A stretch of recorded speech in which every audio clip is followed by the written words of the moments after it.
Have you ever wondered why some people can achieve so much, yet still feel like something's missing? Well, today we're going to dig into that exact question using Stephen Covey's incredible book, The 7 Habits of Highly Effective People.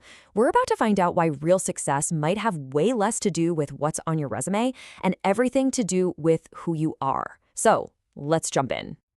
So, let's start with a question that, might hit a little close to home for some of us. Have you ever worked your tail off for something, a big promotion, a personal goal, you name it, and when you finally get there, you just have this feeling of, is this it? If you felt that, trust me, you are not alone. And these struggles right here on the screen, they're exactly what the book points to. They're all symptoms of the same core problem. So many of us are chasing a version of success that's totally disconnected from what genuinely makes us feel fulfilled. And that feeling, that dissatisfaction, well, it leads us to this really big idea, this thing called the success trap. It's the idea that many of us are pursuing our goals in a way that's almost guaranteed to leave us feeling empty. See, what Covey noticed was that for about half a century, the whole idea of success became about surface-level stuff. Quick fixes, personality tricks, how to look good and say the right things.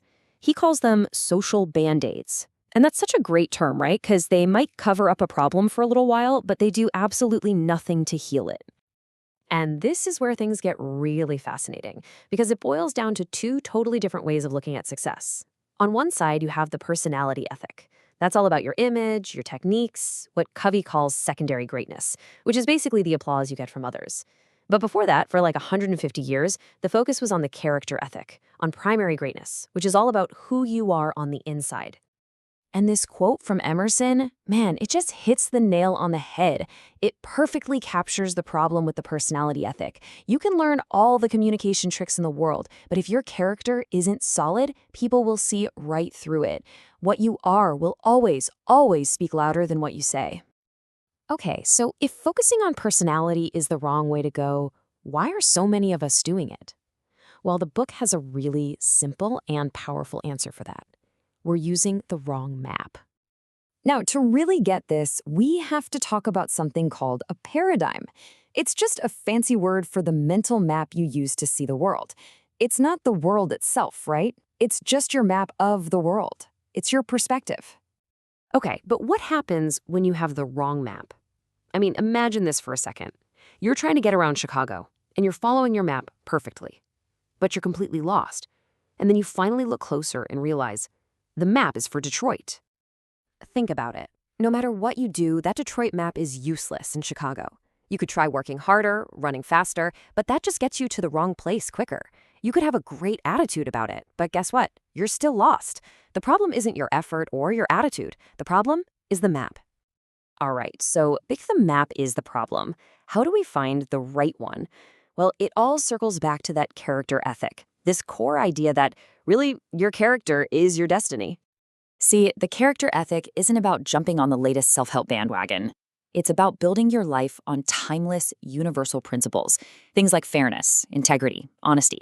And the key here is that these aren't just, nice ideas. The book argues they're like natural laws, kind of like gravity.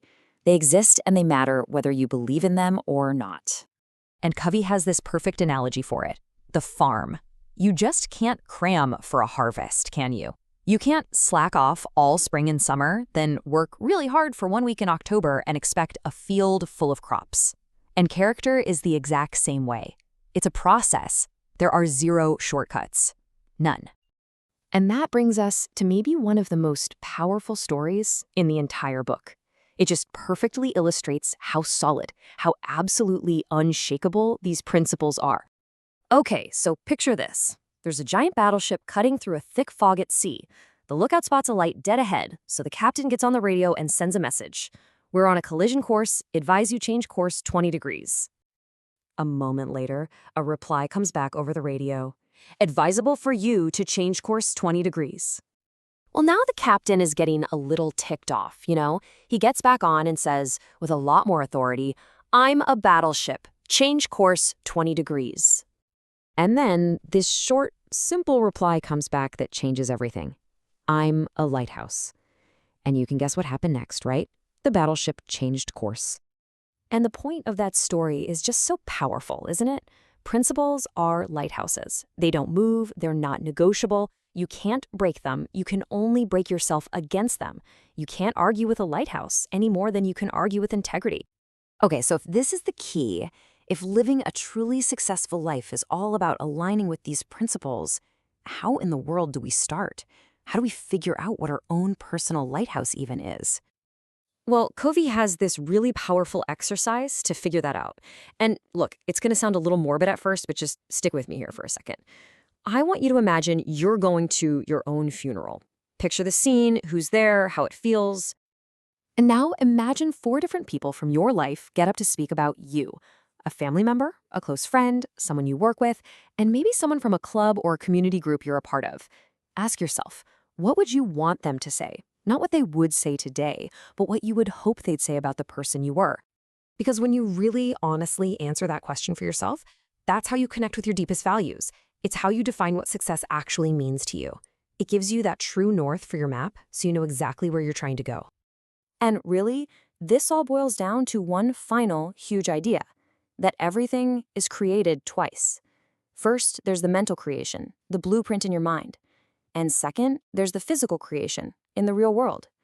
So the big question we're left with is this. Are you consciously designing your own life's blueprint, or are you just living by default, letting other people hand you a flawed map and just hoping for the best?